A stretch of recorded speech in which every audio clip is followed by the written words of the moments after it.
A briga entre Michele e Flávio Bolsonaro é mega conhecida, não é questão de bastidor, não. Isso aí é exposto há muito tempo, essa fratura dentro da família. Nessa quarta-feira, a ex-primeira-dama decidiu tirar o conflito do que a gente poderia dizer que fossem conversas reservadas, que de reservada não tinha nada, porque todo mundo espalhava tudo, e botou mesmo no chão da praça pública. Vamos às últimas informações com a repórter Luciana Amaral, lá de Brasília. Em 2 vídeos que somam quase 30 minutos, Michele Bolsonaro expôs desentendimentos com Flávio Bolsonaro e alegou ter sido alvo de uma postura desrespeitosa por parte do enteado. Ele foi muito ríspido, me desrespeitou e me maltratou ao telefone. E eu não tinha feito nada contra ele. Ele disse que seria melhor eu ficar fora das decisões do partido. Disse que eu havia chegado ontem e não entendia nada de política. Diante dessa humilhação, eu disse a ele que estava tudo bem. Entendi que ele não queria o meu apoio ou que este era insignificante. E então eu me recolhi. Fiquei na minha e assim permaneço. O contexto do embate na família Bolsonaro é o apoio de Flávio e do PL no Ceará a uma aliança com Ciro Gomes, do PSDB, na disputa pelo governo do estado. A ex-primeira-dama sustenta que o PL deveria apoiar Eduardo Girão, do Novo, já no primeiro turno. Não apenas por afinidade ideológica, mas também por respeito a uma orientação de Jair Bolsonaro. Michele disse que abençoa a escolha de Jair por Flávio na disputa presidencial, mas que continuará recolhida em relação à pré-campanha do senador. Embora Flávio frequentemente visite a casa de Michele para ver o pai, que está em prisão domiciliar há quase 3 meses, a ex-primeira-dama disse que não conversa com o enteado desde o final do ano passado. Michele afirma que o foco no momento é a própria família. A prorrogação da prisão domiciliar de Jair está em xeque após uma arma no nome do ex-presidente ter sido apreendida junto a um assessor em uma blitz. As declarações de Michele vão além de um desabafo pessoal. Elas escancaram uma ferida que a cúpula do PL tenta manter sob controle e deixaram mais evidente que a relação com Flávio está longe de uma eventual pacificação propagada pelos aliados. O episódio tem potencial para atingir um dos principais pilares da estratégia eleitoral de Flávio, a aproximação com evangélicos e mulheres, segmentos nos quais Michele exerce grande influência. Não por acaso, também nesta quarta, o senador ventilou o nome da deputada Bia Kicis como possível vice. Bom, Cristiano, como a gente já citou uma outra vez aqui, as famílias felizes são todas muito parecidas entre si. As famílias infelizes são cada uma infeliz ao seu próprio modo.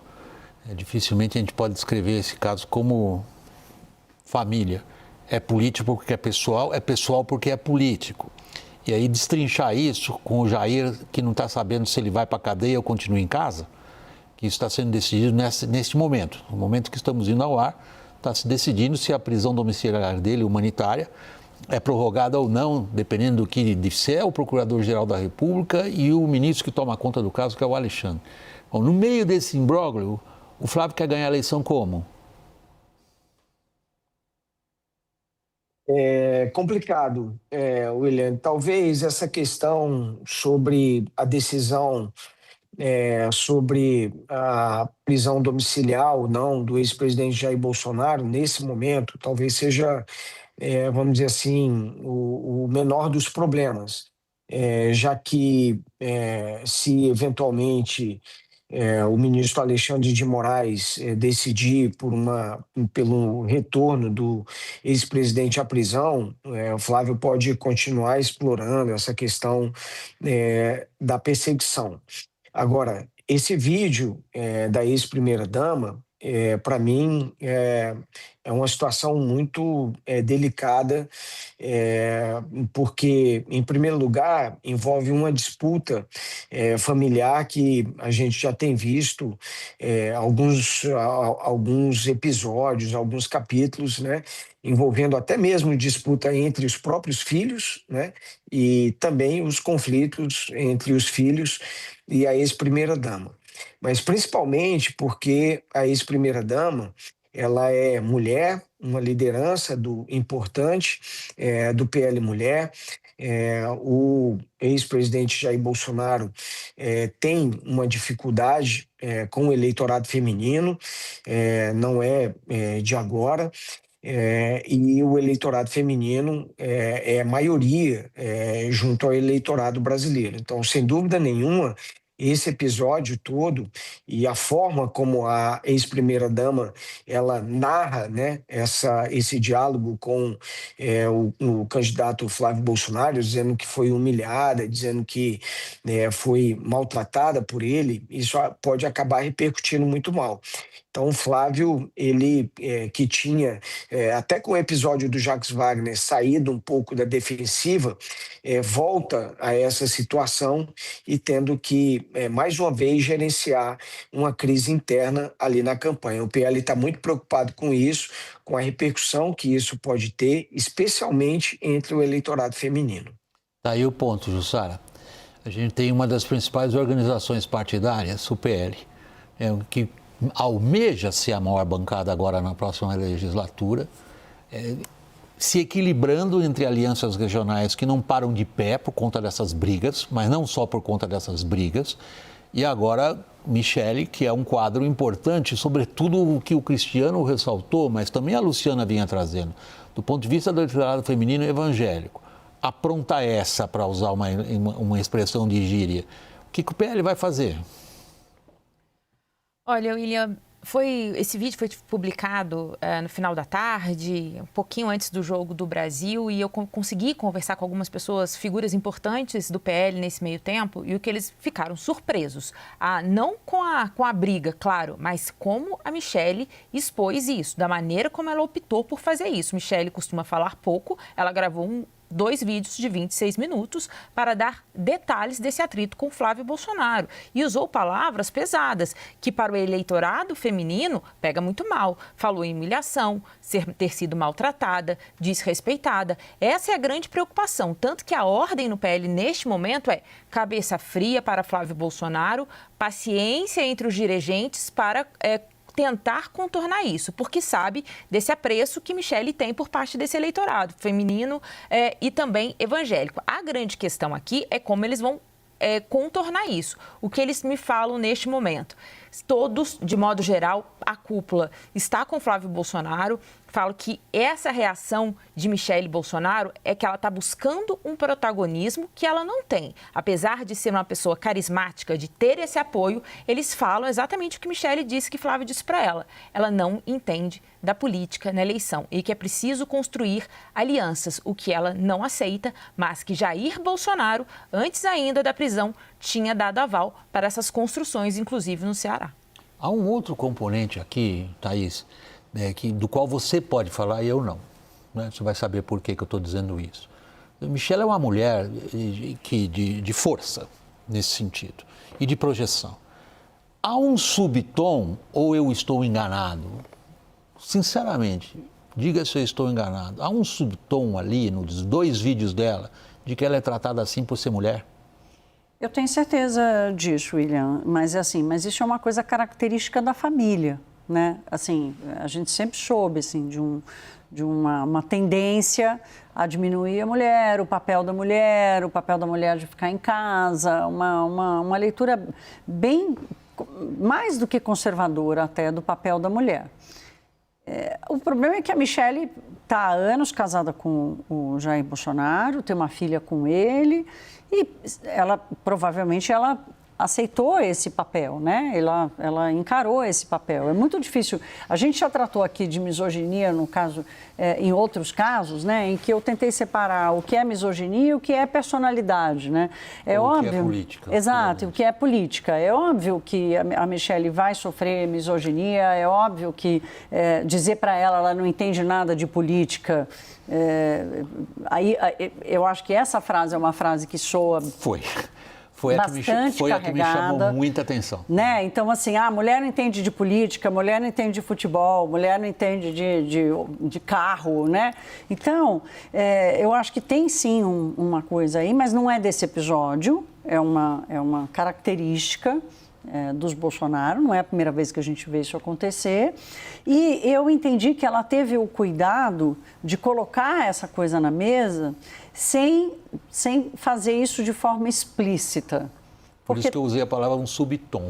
Então, é o subtom, exato, é o subtom, né? Então, ela não se coloca ali como a mulher vítima de um machismo, mas ela descreve uma história de quem está sendo pressionada pelo machismo e não necessariamente apenas por uma disputa de poder. O quanto isso tem parte disso que faz parte da vida dela, com quem ela casou, com a família que ela divide a vida, e parte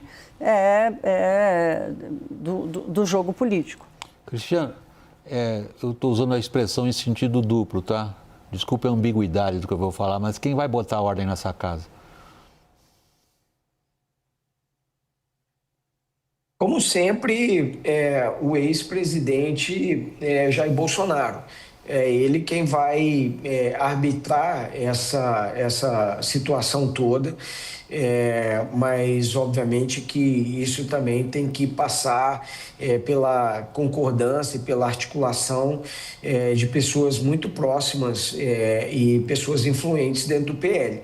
Então, óbvio que isso tem que ser conversado com o próprio Flávio, e isso também tem que ser negociado e articulado com o presidente do PL, Valdemar da Costa Neto, que são, obviamente, o candidato, o presidente do partido, e o Valdemar da Costa Neto sabe da força que a Michelle tem, e ele apostou justamente no cacife dela, até para colocá-la não apenas como candidata ao Senado por Brasília, mas também para presidir o PL Mulher. Então, o ex-presidente Jair Bolsonaro vai ser o árbitro disso, mas isso passa também por uma negociação, uma articulação e um certo entendimento com o próprio candidato, Flávio Bolsonaro, e com o presidente da legenda.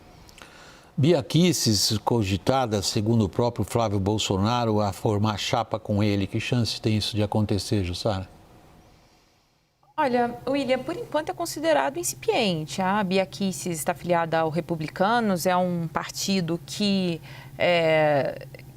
o PL tenta fechar para o apoio, embora o presidente do Republicanos, Marcos Pereira, ainda seja dúbio ali nas suas colocações sobre como vai vai se posicionar nas eleições deste ano, mas é um nome. O senador Flávio Bolsonaro, nessa disputa pela presidência, já disse várias vezes que quer ter uma mulher, mas muitos dizem o seguinte: buscar uma mulher que possa trazer um perfil mais técnico. Talvez a Bia Kicis tenha um ponto, que ela é um nome que agrada uma ala mais bolsonarista, mais raiz, assim, digamos. Por outro lado, pode deixar de dialogar com um eleitor que, de repente, tem um perfil mais moderado. Essa é a questão que vai entrar pelas discussões daqui para frente. É um nome, acho ainda, pelas minhas conversas, distante de ser o nome favorito. Thaís, por último, se a gente pensa agora na candidatura de Flávio Bolsonaro, chegando para encerrar, eu tenho mais um minutinho e pouco, estamos esperando os planos dele de economia. Eles têm feito um esforço assim, de soltar uma outra coisa. Adolfo Saxida, que foi ministro no governo Bolsonaro, tem sido bastante atuante. Ele fala bastante. Hoje mesmo ele fez uma postagem apresentando algumas coisas. O Flávio Bolsonaro deu uma entrevista nos últimos dias dizendo que não vai mexer no salário mínimo, que não vai mexer na Bolsa Família, não vai mexer nos pisos de saúde e educação, especialmente piso de saúde e educação e indexação do salário mínimo.